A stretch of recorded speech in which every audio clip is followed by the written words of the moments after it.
नमस्कार दोस्तों, स्वागत है आपका सिविल पितामह सिविल इंजीनियरिंग ट्रेनिंग इंस्टीट्यूट में। मैं कॉर्पोरेट ट्रेनर आशुतोष पाठक आपसे इस वीडियो में बात करने वाला हूं acceptance criteria for compressive strength of concrete के बारे में। तो दोस्तों यहाँ पे हम एक्सेप्टेंस क्राइटेरिया के बारे में बात करेंगे कंक्रीट की। तो दोस्तों जैसे कि जो भी हम कंक्रीट कास्ट करते हैं तो कास्ट करने के बाद हम यहाँ पे उसका सैम्पलिंग करते हैं और एक क्यूब कास्ट करते हैं। क्यूब की कंप्रेसिव स्ट्रेंथ हम चेक करते हैं। तो कोई भी सिविल इंजीनियर जब भी कंप्रेसिव यानी कंक्रीट कास्ट कराता है, अगर क्यूब स्ट्रेंथ जो हमारी है वो स्पेसिफाइड जो ग्रेड है कंक्रीट की उसकी स्ट्रेंथ के अकॉर्डिंग नहीं होगी तो उस स्ट्रेंथ को यानी उस क्यूब को रिजेक्ट कर दिया जाता है। उस कंक्रीट को जो हमने यानी कास्ट किया है उसको भी तोड़ा जाता है दोस्तों। इससे जो जो हमारा सिविल इंजीनियर होता है, जो जब भी अगर हमारा कंक्रीट क्यूब फेल हो जाता है तो सिविल इंजीनियर के लिए वो बहुत ही प्रॉब्लमेटिक बात हो जाती है। दोस्तों आज हम इसी एक्सेप्टेंस क्राइटेरिया के बारे में बात करेंगे कि किसी भी कंक्रीट क्यूब को जब हम कास्ट करते हैं तो किन बेसिस पे वो रिजेक्ट किया जा सकता है। दोस्तों तो जो हमारा रिजेक्शन क्राइटेरिया है, तो सबसे पहले जो हमारा कंक्रीट क्यूब होता है वो उसमें ज़्यादा स्लरी प्रेजेंट नहीं होनी चाहिए। तो सबसे पहले हमें इसको ध्यान रखना चाहिए। अगर स्लरी प्रेजेंट है हमारे में तो उस क्यूब स्पेसिमेन को हम यहाँ पे रिजेक्ट कर देते हैं। जो नेक्स्ट है हमारे पास वो पोरस या उसमें पोरस नहीं होना चाहिए और हनी कॉम्ब उसमें नहीं होना चाहिए। अगर वो पोरस और हनी कॉम्ब है तो उसको भी रिजेक्ट कर दिया जाता है। दोस्तों जो नेक्स्ट है क्राइटेरिया वो है if it is not in even shape. अगर डिस्टॉर्टेड शेप में है, इवन शेप नहीं है यानी क्यूब के शेप में नहीं है, उसमें कुछ डिस्टॉर्शन है, तब भी उस क्यूब को हम रिजेक्ट कर देते हैं। दोस्तों जो लास्ट है तो if the weight of the concrete cube is below 7 kg, तो अगर हमारा क्यूब का जो वेट है वो 7.5 kg से कम आता है तो तब भी उस केस में हम इस क्यूब को रिजेक्ट कर देते हैं। दोस्तों तो ये हमारे पास कुछ पॉइंट्स हैं जिसको दिमाग में हमें रखना पड़ता है। और जब भी हम किसी क्यूब को कास्ट करते हैं तो उस हमें देखते हैं हम कि उसमें स्लरी प्रेजेंट ना हो या पोरस या हनीकॉम्ब ना हो, इवन शेप में हो और उसका जो वेट है वो 7.5 kg से ऊपर हो तो हम इसको एक्सेप्ट कर लेते हैं। दोस्तों अगर ये जो क्राइटेरिया है वो नहीं फॉलो करता तो उस क्यूब को हम रिजेक्ट कर देते हैं। दोस्तों तो जो हमारे पास कैरेक्टरिस्टिक कंप्रेसिव स्ट्रेंथ होती है क्यूब की, वो जैसे कि हमें पता है कि 3 क्यूब के जो हमारे पास एवरेज स्ट्रेंथ होती है उसको ये हम कंप्रेसिव स्ट्रेंथ ऑफ कंक्रीट बोलते हैं। दोस्तों यहाँ पे जो हम एक्सेप्टेंस क्राइटेरिया की बात कर रहे हैं तो उसमें जो कोड ने कहा हुआ है the individual variation of the specimen should not be more than ±15% of the average strength. तो दोस्तों जो हमारे पास कंक्रीट जो हमने क्यूब कास्ट किया है यानी एक सैंपल हमने लिया है तो एक सैंपल में 3 क्यूब कास्ट होते हैं, तो जो हमारा इंडिविजुअल वेरिएशन है स्ट्रेंथ का वो एवरेज स्ट्रेंथ से ±15% के बीच में होना चाहिए। अगर इससे एक्सीड कर रहा है तो हम उस क्यूब को रिजेक्ट कर देते हैं।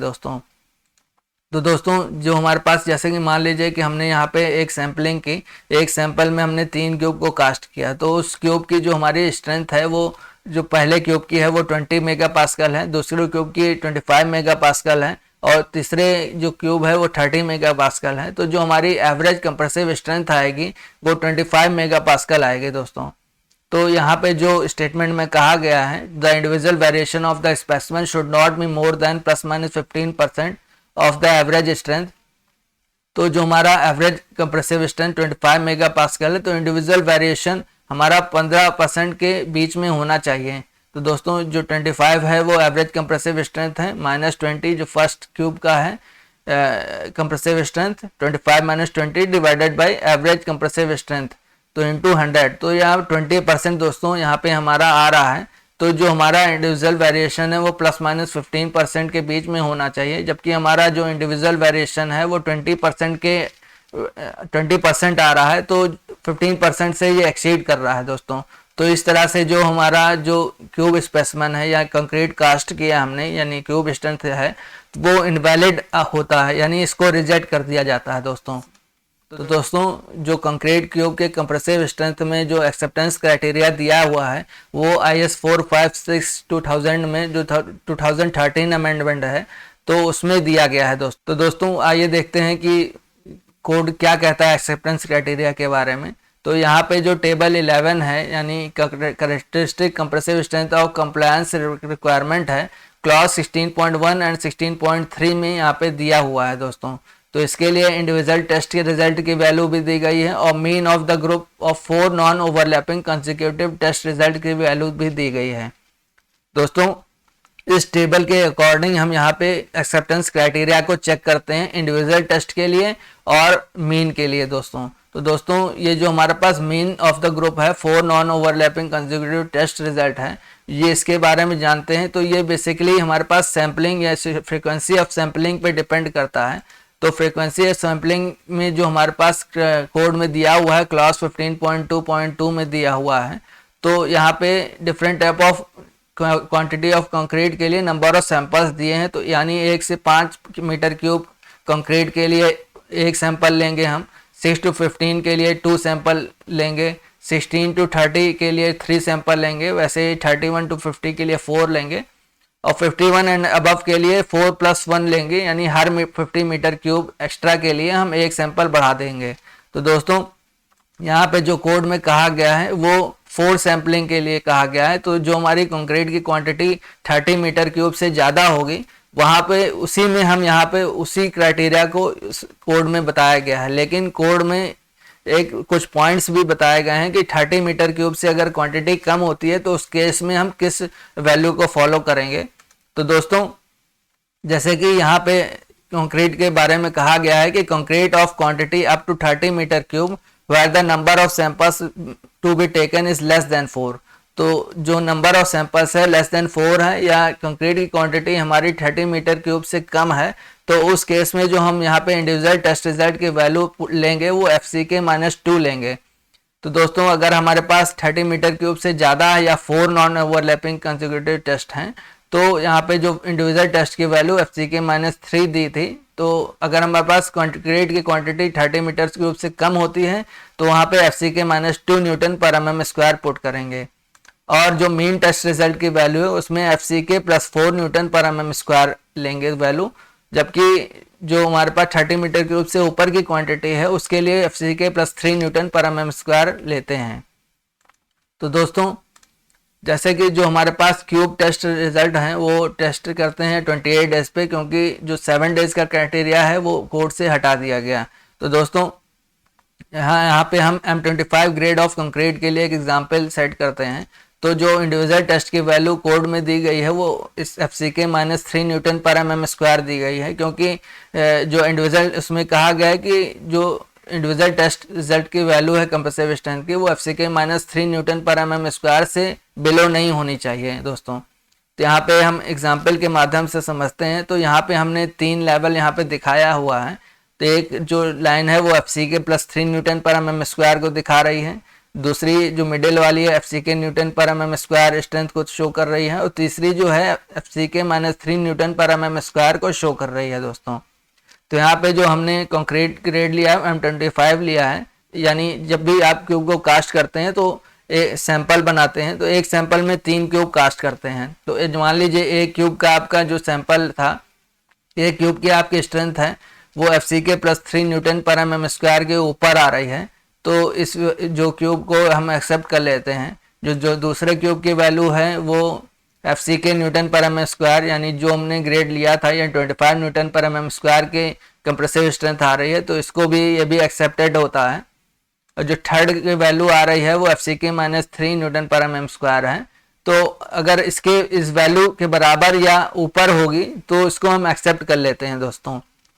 मान लीजिए कि आपकी जो इस कंप्रेसिव स्ट्रेंथ निकली है उसकी वैल्यू FCK-3 न्यूटन पर mm स्क्वायर के नीचे आ रही है, तो उस केस में हम यहाँ पे जो कंप्रेसिव स्ट्रेंथ यानी क्यूब हमने कास्ट किया है उसको हम रिजेक्ट कर देते हैं, यानी ये इनवैलिड रिजल्ट देता है। तो दोस्तों हमें फिर से कंक्रीटिंग करानी पड़ेगी स्ट्रक्चर को तोड़ के। तो यहाँ पे जो क्यूब है वो जो रिजल्ट आया है वो रिजेक्ट कर दिया जाता है दोस्तों। तो दोस्तों हम यहाँ पे एग्जाम्पल दिखाए हैं आपको इंडिविजुअल रिजल्ट्स के बारे में। तो M25 ग्रेड कंक्रीट के लिए जो FCK+3 की वैल्यू थी वो 25+3 28 न्यूटन पर mm स्क्वायर आता है, और जो सेकेंड मिडिल पोर्शन है वो FCK वैल्यू शो करता है तो 25 न्यूटन पर mm स्क्वायर है, और जो FCK-3 वैल्यू है वो 22 न्यूटन पर mm स्क्वायर आती है। 25 - 3 = 22 न्यूटन होती है। और तीनों को जब एवरेज करते हैं तो 25 न्यूटन पर mm स्क्वायर यहाँ पे एवरेज वैल्यू है। तो दोस्तों जो हमारी वैल्यू होनी चाहिए यानी जो एक्सेप्टेंस क्राइटेरिया होना चाहिए वो अगर हमारे जो मान लीजिए 3 स्पेसिमेन हमने लिए हैं और तीनों की जो वैल्यू है वो 22 न्यूटन पर mm स्क्वायर के ऊपर हमारे पास स्ट्रेंथ अगर होगी तो ही हमारे पास जो रिजल्ट है वो पास होगा, वरना हम इस जो हमारे पास क्यूब है उसको रिजेक्ट कर देते हैं। दोस्तों जो हमारे पास एक्सेप्टेंस क्राइटेरिया है तो वो 22 टू 28 न्यूटन पर mm स्क्वायर के बीच में अगर होगा तो यहाँ पे हमारे पास उसको एक्सेप्ट कर दिया जाता है। अगर 22 से नीचे है तो उस क्यूब को रिजेक्ट कर देते हैं दोस्तों। तो दोस्तों ये जो अप्लीकेबिलिटी है वो सिर्फ जो कंक्रीट की क्वांटिटी है 30 क्यूबिक मीटर से अगर ऊपर है तो ही यहाँ पे ये क्राइटेरिया अप्लीकेबल होगा FCK-3। अगर हमारे पास जो कंक्रीट की क्वांटिटी है 30 क्यूबिक मीटर से कम होती है तो वहाँ पे जो M25 ग्रेड ऑफ कंक्रीट के लिए हम यहाँ पे जो क्राइटेरिया दिया गया है individual test result shall be FCK-2 newton पर mm स्क्वायर। तो इंडिविजुअल जो टेस्ट की वैल्यू होगी वो FCK-2 न्यूटन पर mm स्क्वायर के बिलो नहीं होनी चाहिए दोस्तों। तो सेम एग्जाम्पल हमने यहाँ पे लिया है M25 ग्रेड का, तो FCK+2 यानी 25+2 27 और 23 जो मिनिमम वैल्यू है 23 से नीचे नहीं होनी चाहिए दोस्तों। तो जो हमारे पास क्यूब की वैल्यू है वो 23 न्यूटन पर mm स्क्वायर के नीचे अगर होती है तो हमारा रिजल्ट फेल हो जाता है, अगर इसके ऊपर है तो ओके होता है दोस्तों। तो दोस्तों यहाँ पे जो हमारे पास जो मीन क्राइटेरिया है, mean of the group of 4 non overlapping consecutive test result का, तो ये देखते हैं ये क्या चीज़ होती है दोस्तों। तो दोस्तों इसमें कहा गया है कि जो हमारे पास मीन क्राइटेरिया है वो which is greater than FCK+0.825 into established standard deviation और FCK+3 न्यूटन पर mm square which ever is greater. तो इन दोनों वैल्यूज से जो भी ग्रेटर वैल्यू होगी उसको हम यहाँ पे कंसिडर करेंगे। तो दोस्तों यहाँ पे जो एस्टेब्लिश्ड स्टैंडर्ड डेविएशन की वैल्यू है वो अगर हमने एस्टेब्लिश नहीं की है या हमारे पास 30 सैंपल्स नहीं हैं तो टेबल 8 से हम यहाँ पे निकालेंगे। IS 456 टेबल 8 में दिया गया है स्टैंडर्ड डेविएशन की वैल्यू, तो उसको हम यहाँ पे कंसिडर करेंगे। तो दोस्तों यहाँ पे अगर हमारे पास कंक्रीट की क्वांटिटी 30 मीटर क्यूब से कम है या 4 सैंपल से कम हमारे पास है वैल्यू, तो उसके लिए जो हमारे पास mean of the test result की वैल्यू है वो FCK+4 हो जाती है। तो दोस्तों यहाँ पे जो FCK+3 है इसकी जगह हम FCK+4 न्यूटन पर mm स्क्वायर यूज करेंगे दोस्तों। तो दोस्तों यहाँ पे जो टेबल 8 में अज्यूम्ड स्टैंडर्ड डेविएशन की वैल्यू है, तो यहाँ पे डिफरेंट टाइप ऑफ ग्रेड्स के लिए अज्यूम्ड स्टैंडर्ड डेविएशन की वैल्यू दी है। तो दोस्तों तो जैसे कि जो भी हम कंक्रीट कास्ट करते हैं तो जो भी डिज़ाइन मिक्स तैयार करते हैं, डिज़ाइन मिक्स हम एक टारगेट मीन स्ट्रेंथ के लिए डिज़ाइन करते हैं। तो मान लीजिए कि हमारे पास जो कैरेक्टरिस्टिक स्ट्रेंथ है 25 है, तो उसके कुछ हायर वैल्यू के लिए हम डिज़ाइन करेंगे जिसको हम टारगेट मीन स्ट्रेंथ बोलते हैं। तो जो टारगेट मीन स्ट्रेंथ का फॉर्मूला होता है वो target mean strength equal to FCK+1.65 into sigma होता है। सिग्मा यहाँ पे स्टैंडर्ड डेविएशन की वैल्यू है जो कि टेबल 8 के अकॉर्डिंग हम यहाँ पे पुट करते हैं जो हमारे पास स्ट्रेंथ ऑफ कंक्रीट होती है। तो दोस्तों यहाँ पे जो टेबल 8 है M25 के अकॉर्डिंग जो हमारे पास स्टैंडर्ड डेविएशन है वो 4.0 है, तो यहाँ पे जो सिग्मा होगा 4 पुट करेंगे दोस्तों। तो जो टारगेट मीन स्ट्रेंथ निकलेगी वो 31.6 न्यूटन पर mm स्क्वायर आएगी दोस्तों। तो यहाँ पे हमने एक एग्जाम्पल लिया है जिसमें हमने 4 मीटर क्यूब फाउंडेशन कंक्रीट का कास्टिंग किया है, जिसमें हमने जो क्यूब रिजल्ट यानी 4 मीटर क्यूब के लिए हम एक सैंपल कास्ट करेंगे। तो एक सैंपल में 3 क्यूब हम यहाँ पे लेते हैं। तो जो हमारे पास क्यूब टेस्ट रिजल्ट है वो उसकी वैल्यू आती है 19, 26 और 16, यानी एक क्यूब की 19 आई, दूसरे की 26 और तीसरे की 16 आई। जब इन तीनों का हम एवरेज निकालते हैं तो एवरेज कंप्रेसिव स्ट्रेंथ आती है 20.3 न्यूटन पर mm स्क्वायर। तो दोस्तों जो हमारे पास इंडिविजुअल वेरिएशन का जो क्राइटेरिया है उसमें कहा गया है एवरेज कंप्रेसिव स्ट्रेंथ से ±15% से ज़्यादा का वेरिएशन नहीं होना चाहिए। तो -15 अगर करते हैं तो 0.85 इंटू एवरेज स्ट्रेंथ होती है जिसकी वैल्यू 17.3 है, और +15 करते हैं 1.15 हो जाती है तो उसका वैल्यू 23.3 आ रही है। जो हमारे पास रिजल्ट्स का वेरिएशन है वो इसके बीच में होना चाहिए। तो 17.3 और 23.3 के बीच में अगर हमारे पास क्यूब टेस्ट के रिजल्ट आ रहा है तो हम यहाँ पे ओके कर देते हैं, अगर नहीं आ रहा है तो उसको रिजेक्ट कर देते हैं। तो जैसे कि आप यहाँ पे देख रहे हैं जो मिनिमम वैल्यू है वो 17.3 है और मैक्सिमम 23.3 है। तो मिनिमम वैल्यू 17, यहाँ पे जो एक क्यूब का जो रिजल्ट आ रहा है वो 16 न्यूटन पर mm स्क्वायर आ रहा है। तो यहाँ पे इससे इस वैल्यू से कम है तो यहाँ पे इस क्यूब टेस्ट को हम यहाँ पे फेल कर देते हैं। दोस्तों जो मीन रिजल्ट है जैसे कि यहाँ पे, तो मीन रिजल्ट हमारे पास मीन रिजल्ट का फॉर्मूला होता है mean strength square to FCK plus 0.825 into sigma. Sigma की वैल्यू स्टैब्लिश स्टैंडर्ड डेविएशन की वैल्यू आपके पास नहीं है तो टेबल 8 के अकॉर्डिंग रखेंगे। तो M25 कंक्रीट के लिए सिग्मा की वैल्यू 4 थी तो उसके लिए मीन स्ट्रेंथ आएगी 28.3 न्यूटन पर mm स्क्वायर।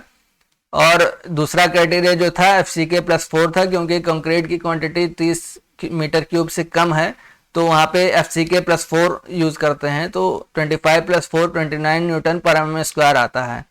तो जो एक्सेप्टेंस क्राइटेरिया है जो भी ज़्यादा स्ट्रेंथ होगी उसको ही हम यहाँ पे कंसिडर करेंगे। तो एक्सेप्टेंस जो होता है 25 प्लस 4 इसको 99 न्यूटन पर mm स्क्वायर से अगर हमारे पास जो एवरेज वैल्यू है ऊपर है तो यहाँ पे हम इसको एक्सेप्ट करते हैं। तो दोस्तों यहाँ पे जो एक्सेप्टेंस क्राइटेरिया 29 न्यूटन पर mm स्क्वायर मीन स्ट्रेंथ है और एवरेज जो स्ट्रेंथ है 20.3 न्यूटन पर mm स्क्वायर है। तो हमारी जो वैल्यू है वो मेन स्ट्रेंथ से कम आ रही है। तो दोस्तों यहाँ पे जो हम इस क्यूब को जो हमने क्यूब कास्ट किया है उसको रिजेक्ट कर देते हैं। तो क्यूब कास्ट करने जो हमने रिजेक्शन क्राइटेरिया लिया है मिनिमम स्ट्रेंथ ऑफ 29 न्यूटन पर mm स्क्वायर नॉट अचीव्ड, जो हमने मेन स्ट्रेंथ क्राइटेरिया लिया था उस वो अचीव नहीं हो पाई है। और जो इंडिविजुअल वेरिएशन है क्यूब का वो प्लस माइनस 15% की रेंज से बाहर है। तो दोस्तों इस तरह से ये दोनों जो क्राइटेरिया है उसको फॉलो नहीं कर रहा है तो यहाँ पे जो रिजल्ट है उसको हम यहाँ पे फेल कर देते हैं। तो दोस्तों जो नेक्स्ट एग्जाम्पल हमने लिया है वो 27 मीटर क्यूब फाउंडेशन कंक्रीट का एग्जाम्पल लिया है जिसमें 27 मीटर क्यूब के लिए यहाँ पे हम 3 सैम्पलिंग लेते हैं। तो 3 सैंपल लेंगे तो 9 क्यूब कास्ट होता है। तो जो हमारे पास क्यूब टेस्ट रिजल्ट है वो इस प्रकार है, एक सैंपल का 33, 29 और 32 न्यूटन पर mm स्क्वायर आया, दूसरे सैंपल का 24, 32, 28 न्यूटन पर mm स्क्वायर है और तीसरे का 25, 29, 32 न्यूटन पर mm स्क्वायर है। वैसे ही एवरेज जो वैल्यू है वो 31.3, 28 और 28.7 वैल्यू आई है। तो दोस्तों जो इंडिविजुअल वेरिएशन है वो 15 प्लस माइनस 15% होता है। तो उसमें उसकी रेंज में यहाँ पे जो हमारा आ रहा है जो फर्स्ट सैम्पलिंग 26.6 और 36.0 है, सेकंड सैम्पलिंग का 23.8 और 32.2 है और तीसरे का 24.4 और 33.0 है। दोस्तों इस वैल्यू के बीच में ही हमारे पास क्यूब टेस्ट रिजल्ट लाई कर रहा है तो यहाँ पे हम इंडिविजुअल टेस्ट रिजल्ट में पास हो जाता है दोस्तों। तो दोस्तों जो मीन स्ट्रेंथ यहाँ पे हमारी आई है वो फर्स्ट क्राइटेरिया के अकॉर्डिंग 28.3 न्यूटन पर mm स्क्वायर आई है और जो सेकंड क्राइटेरिया है वो 29 न्यूटन पर mm स्क्वायर आई है। तो दोस्तों यहाँ पे जो एक्सेप्टेंस क्राइटेरिया है वो मैक्सिमम वैल्यू को लेंगे तो 29 न्यूटन पर mm स्क्वायर यहाँ पे हमने मीन स्ट्रेंथ ली है। तो जो हमारे पास 29 न्यूटन पर mm स्क्वायर है तो जो एवरेज वैल्यू है हमारे पास वो यहाँ पे एक्सीड करती है दोस्तों। तो एवरेज वैल्यू हमारे पास यहाँ पे 29.3 न्यूटन पर mm स्क्वायर है जो कि इस वैल्यू से ज़्यादा है 29 न्यूटन पर mm स्क्वायर से। और जो इंडिविजुअल टेस्ट रिजल्ट की वैल्यू थी वो 30 मीटर क्यूब से कम की क्वांटिटी थी तो FCK माइनस 2 न्यूटन पर mm स्क्वायर होता है। तो 23 न्यूटन पर mm स्क्वायर की वैल्यू से अगर रिजल्ट हमारे पास बिलो होता है तो वहाँ पे उस क्यूब को फेल कर देते हैं दोस्तों। तो यहाँ पे कोई भी हमारा जो रिजल्ट है वो 23 न्यूटन पर mm स्क्वायर से कम नहीं है। तो यहाँ पे जो हम कंक्रीट कास्ट करते हैं उसको हम पास कर देते हैं दोस्तों।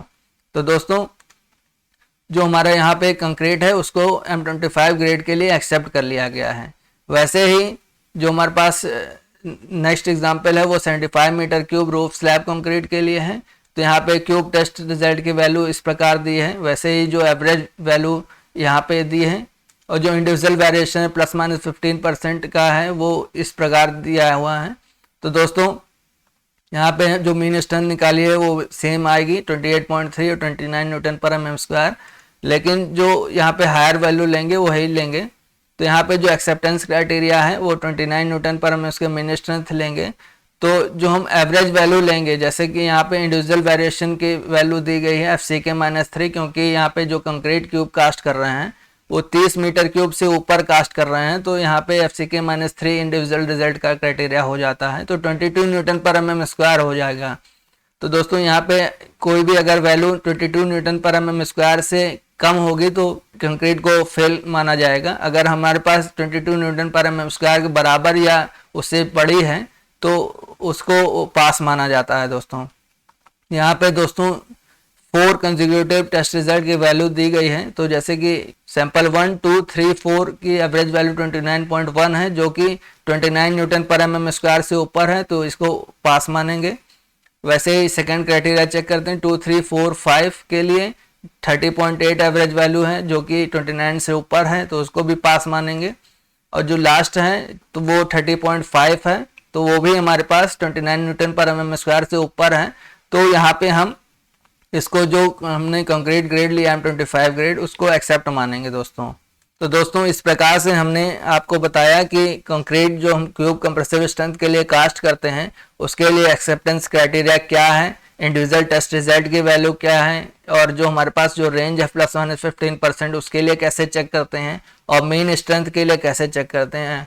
तो दोस्तों आई होप आपने इस वीडियो से पूरा आपको क्लियर हुआ होगा कि कंक्रीट क्यूब कास्ट करते समय जो हम कंप्रेसिव स्ट्रेंथ निकालते हैं तो उसका स्ट्रेंथ को एक्सेप्टेंस क्राइटेरिया कैसे चेक करते हैं। तो दोस्तों इस वीडियो में हमने पूरी तरीके से आपको समझाने की कोशिश की है। अगर आपको हमारा वीडियो अच्छा लगा हो तो हमारे कमेंट सेक्शन में कमेंट करके ज़रूर बताएं। तो इसी के साथ विदा लेते हैं, मिलते हैं ऐसे इंपॉर्टेंट वीडियो के साथ। जय हिंद, जय भारत।